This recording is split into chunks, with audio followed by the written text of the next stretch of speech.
ശ്രീ റെജി ലൂക്കോസ്, ഇപ്പോൾ സംസ്ഥാന സർക്കാരിനെ സംബന്ധിച്ച് ഇതൊരു വലിയ നേട്ടമായി ഉയർത്തി കാണിക്കുകയാണ്. ദേശീയപാത നിർമ്മാണം, അതിനുവേണ്ടി സ്ഥലം ഏറ്റെടുത്ത് നൽകി എന്നൊക്കെയുള്ളത്.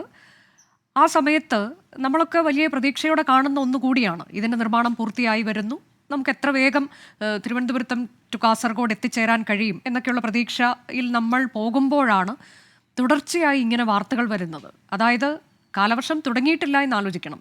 ഒരു മഴ വരുമ്പോഴേക്കും ഇതാണ് അവസ്ഥ. അത് ജനങ്ങൾക്ക് ഏറ്റവും കൂടുതൽ ഭീതി ഉണ്ടാക്കുന്ന തരത്തിലേക്കാണ് കാണുന്ന കാഴ്ചകൾ. ഇതെന്തുകൊണ്ട് സംഭവിക്കുന്നു റെജി ലൂക്കോസ്? സംസ്ഥാന സർക്കാരിന്റെ നേട്ടം തന്നെയാണ് നാഷണൽ ഹൈവേ 66 റീഓപ്പൺ ചെയ്ത് അത് നിർമ്മാണം ഏതാണ്ട് 80% ഘട്ടത്തിലേക്ക് എത്തിയത്. അത് യാതൊരു തർക്കവുമില്ല.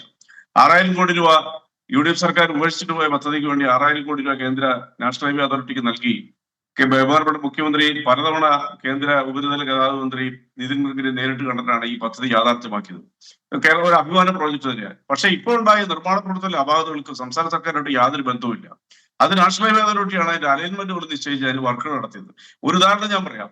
അതായത് നാഷണൽ ഹൈവേ അതോറിറ്റി നിർമ്മിച്ച അടൽ സേതു എന്ന് പറയുന്ന ഇന്ത്യയുടെ അഭിമാനമായ ഒരു 17.5 കിലോമീറ്റർ ദൈർഘ്യമുള്ള ഒരു കടൽപ്പാലവും 22 കിലോമീറ്റർ ഓൾ ടുഗദറുള്ള അതിന്റെ അപ്രോച്ച് റോഡ് സഹിതം ബഹുമാനപ്പെട്ട പ്രധാനമന്ത്രി ഉദ്ഘാടനം ചെയ്ത് ആദ്യത്തെ മഴ 6 മാസത്തിനുള്ളിൽ നടന്ന ആദ്യത്തെ മഴയിൽ തന്നെ അതിന് 1/2 കിലോമീറ്റർ ഇടിഞ്ഞ് വിള്ളൽ വന്ന് താഴെ പോയി.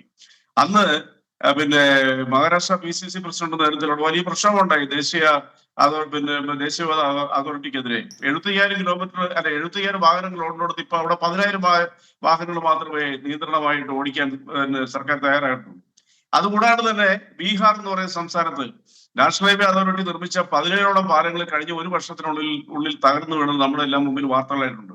അപ്പൊ അതുകൊണ്ട് സംസ്ഥാന സർക്കാർ ഇതിനകത്ത് അതിനെ കുറ്റപ്പെടുത്തുന്നത് നാഷണൽ ഹൈവേ അതോറിറ്റിയുടെ നിർമ്മാണ പ്രവർത്തനങ്ങൾ മുഴുവനും, അത് പാലമായാലും റോഡായാലും അതിന്റെ മുഴുവൻ ടെക്നോളജിയും എല്ലാം ഉപയോഗിച്ച് നിർമ്മിക്കുന്നത് നാഷണൽ ഹൈവേ അതോറിറ്റിയാണ്. അതിനകത്ത് സംസ്ഥാന സർക്കാരിന് യാതൊരു 0.1% പോലും അതിനകത്ത് ഉത്തരവാദിത്തം ഇല്ല. തന്നെയുമല്ല ഈ പദ്ധതി കേരളത്തിൽ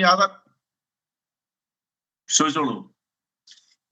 ഈ പദ്ധതി കേരളത്തിന്റെ ഒരു സ്വപ്ന പദ്ധതിയായ NH66 പൂർത്തീകരിക്കുന്നതിനും അതിനുവേണ്ടി എടുത്തതും സംസ്ഥാന സർക്കാർ ഉമ്മൻചാണ്ടി സർക്കാർ ഭരണത്തിന്റെ കാലത്ത് ഉപേക്ഷിച്ചുപോയ പദ്ധതി നടപ്പിലാക്കിയതും അതിനെ 6000 കോടി രൂപ ഇന്ത്യയിൽ ഒരു സ്ഥലത്തും അങ്ങനെ ഒരു പൈസ കൊടുത്തിട്ടില്ല. സ്ഥലം ഏറ്റെടുക്കുന്നതിന് നൽകി ഈ കേരള സർക്കാർ നൽകിയ പദ്ധതി കേരളത്തിന്റെ അഭിമാന പ്രോജക്ട്. അതിന് യാതൊരു തർക്കമില്ല. അതിന് 100% ക്രെഡിറ്റ് സംസ്ഥാന സർക്കാരാണ്. പക്ഷെ നിർമ്മാണ പ്രവർത്തനങ്ങളിൽ അപാകതകളിൽ സംസ്ഥാന സർക്കാരിനെ എങ്ങനെ കുറ്റപ്പെടുത്താൻ പറ്റും? ദേശീയ തലത്തിൽ തന്നെ പല സ്ഥലത്തും മുംബൈ ഡൽഹി ദേശീയപാതയിൽ 1.5 കിലോമീറ്റർ ഇടിഞ്ഞു പോയി കഴിഞ്ഞ 7 മാസങ്ങൾക്ക് മുമ്പ്.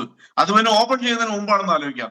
അപ്പൊ എങ്ങനെയാണ് സംസ്ഥാന സർക്കാരിനെ കുറ്റപ്പെടുത്താൻ പറ്റുന്നത്? അപ്പൊ എന്തിനും സംസ്ഥാന സർക്കാരിനെ കുറ്റപ്പെടുത്തി ആഘോഷിക്കുക എന്നുള്ളതാണ് പ്രതിപക്ഷത്തിന്റെ ശൈലി. പക്ഷെ ജനങ്ങൾക്ക് എല്ലാവരും ഇതിന്റെ യാഥാർത്ഥ്യങ്ങൾ അറിയാം. അതുകൊണ്ട് ഇതിനകത്ത് വസ്തുത എന്ന് പറയുന്നത് നമ്മൾ മനസ്സിലാക്കുക. ഇന്ത്യയെ മുഴുവൻ താരതമ്യപ്പെടുത്തിയാൽ ഇനി വേറൊരു ഉദാഹരണം പറയാം. നാഷണൽ ഹൈവേ അതോറിറ്റി നിർമ്മിച്ച ഒരു ടണല് ഒരു സംശയം ഒന്ന് ചോദിക്കട്ടെ ശ്രീ റെജി ലൂക്കോസ്. ഇപ്പോൾ ഇതിൽ സംസ്ഥാന സർക്കാർ എന്താണ് ചെയ്തിരിക്കുന്നത്?